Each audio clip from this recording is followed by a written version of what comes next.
Okay, today I want to show you how I make my fresh goat milk kefir. This is it's still warm milk that I just milked our goat, and it's a little over a quart, and it's just fresh milk from our goat.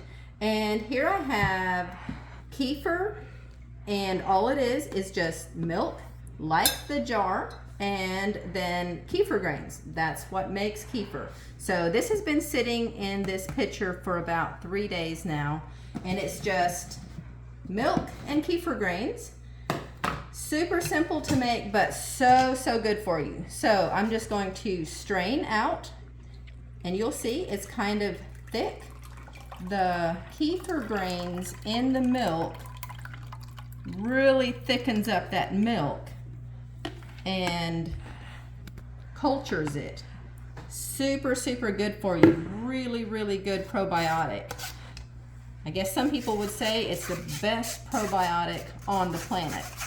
And wow, with fresh goat's milk, I mean, can it get any better, any healthier than that?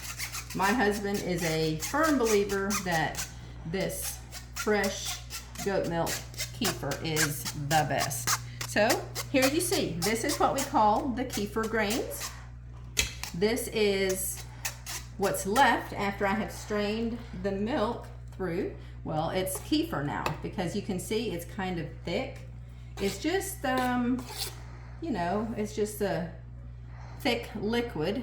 And then this is how much kefir grains are left. Now, these kefir grains do multiply. So if you have a good, healthy, growing kefir grains, these will multiply a lot, as in, like, they will double in size in probably 2 weeks time, I would say, maybe a month or so. But anyway, and so all I do now, I'm done with doing that kefir. That is now the kefir, and we will drink that. And I just take about 2 good spoonfuls like that. That's plenty. And I just put it in there.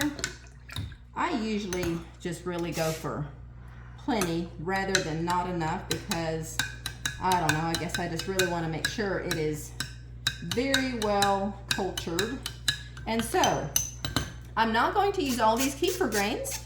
I will give them away. I mean, if there's a friend or neighbor who wants to start making kefir, I would gladly share, and that's what I've been doing. That's how I got my start in the first place. Was I got a start many years ago from my sister-in-law. I'd say it's probably been maybe 18 years since she gave me my first start of kefir. And yeah, there's been a few times where I have left it sitting on the counter, or like one of the children maybe threw it away, not knowing that it was my kefir grains and a little bit of milk, you know, throw it out to the dog thinking it's just milk or something like that. But anyway, I will just share this with my little boys. They love to eat these extra ones just straight plain. So I'm just going to set this over. You could cut. Okay, no, go ahead. Just leave it. I'll just edit that out. Okay, and now I'm just going to pour this. You can see it's kind of foamy. So that's the yeast. And you can make a delicious bread, healthy bread with just kefir and flour and a little bit of salt. If you're interested in learning how to do that, I can show you. But yeah, you can see the bubbles, and it has its own yeast in it, and then you don't have to do your store-bought yeast. But yeah, that's it. That is perfect kefir, ready to consume right there. And then this, I just give it a stir. I put my kefir grains in here in the fresh, warm milk, and I will leave this.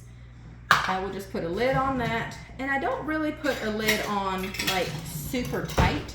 I just put the lid on just snug, not, you know, just barely snug, just like that, so that there can be possibly a little bit of air, but yet I don't want any, you know, I don't want anything contaminating it. So yeah, that's it. And I will just leave this sitting on my kitchen counter for about 2 or 3 days. And then I will do the same thing, and I will just strain it out, and I will have more kefir, and the grains from this will go into the next batch. And that's it. Yeah, I hope you enjoyed the video. Let me know if you have any questions. But yeah, that's all for today on how I make my fresh goat milk kefir.